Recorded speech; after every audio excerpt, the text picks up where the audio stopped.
मशहूर आलिमा की अपनी बेटी को 10 नसीहतें। अरब की एक मशहूर आलिमा ने अपनी बेटी को 10 नसीहतें की।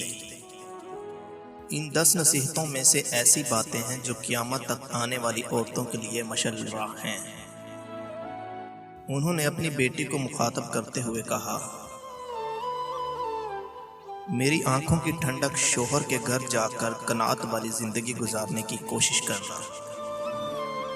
शोहर के घर जो दाल रोटी मिले इस पर राजी रहना।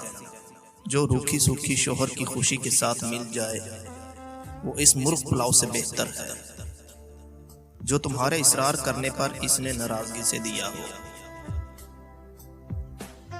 दूसरी बात आलिमा ने यह कही कि मेरी बेटी अपने शोहर की बात को हमेशा तवज्जो से सुनना और इसकी बात को अहमियत देना और हर हाल में शोहर की बात पर अमल करने की कोशिश करना।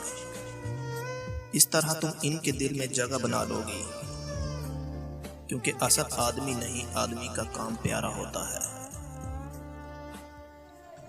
तीसरी बात बताते हुए इन्होंने कहा कि अपनी जीनत और जमाल का ऐसा ख्याल रखना कि जब वो तुझे नकाह पर के देखें तो अपने इंतखाब पर खुश हों और सादगी के साथ जितनी भी इस्तात हो तो खुशबू का एहतमाम ज़रूर रखना।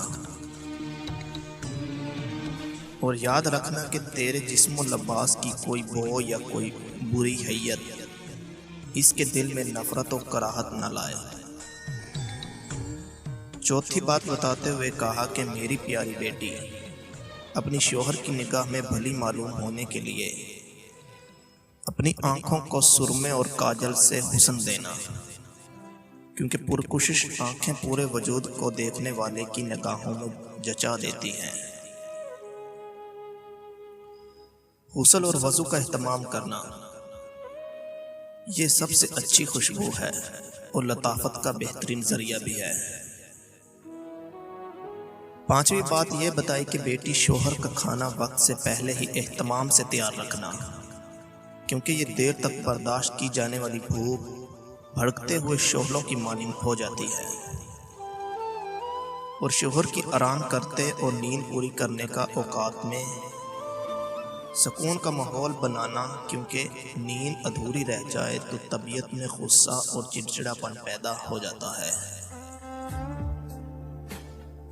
छठी बात यह है कि बेटी शोहर के घर इनके माल की निगरानी, यानी इनकी इजाज़त के बगैर कोई घर में ना आए और ना इनके माल की लग़वियात नुमाइश फैशन में बर्बाद करना, क्योंकि माल की बेहतर निगहदाश्त इंतज़ाम से होती है और अहलो अयाल की बेहतर हिफाजत हुस्न तदब्बुर से होती है।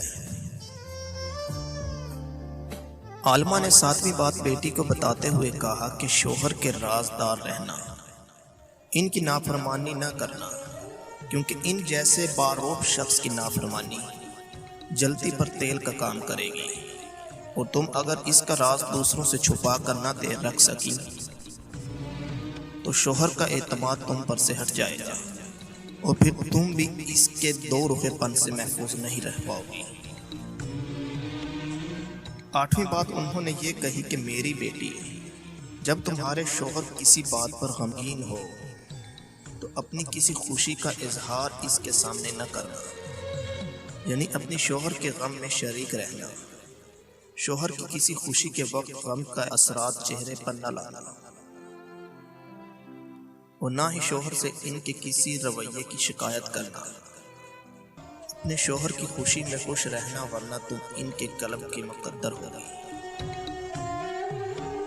आलिमा ने नामी बात बताते हुए कहा कि बेटी अगर तुम शोहर की निगाहों में काबिल एहतराम बनना चाहती हो, इसकी इज्जत और एहतराम का खूब ख्याल रखना और इसकी मर्जी के मुताबिक चलना, तो तुम शोहर को भी जिंदगी के हर लम्हे में अपने बेहतरीन रफीक पाओगी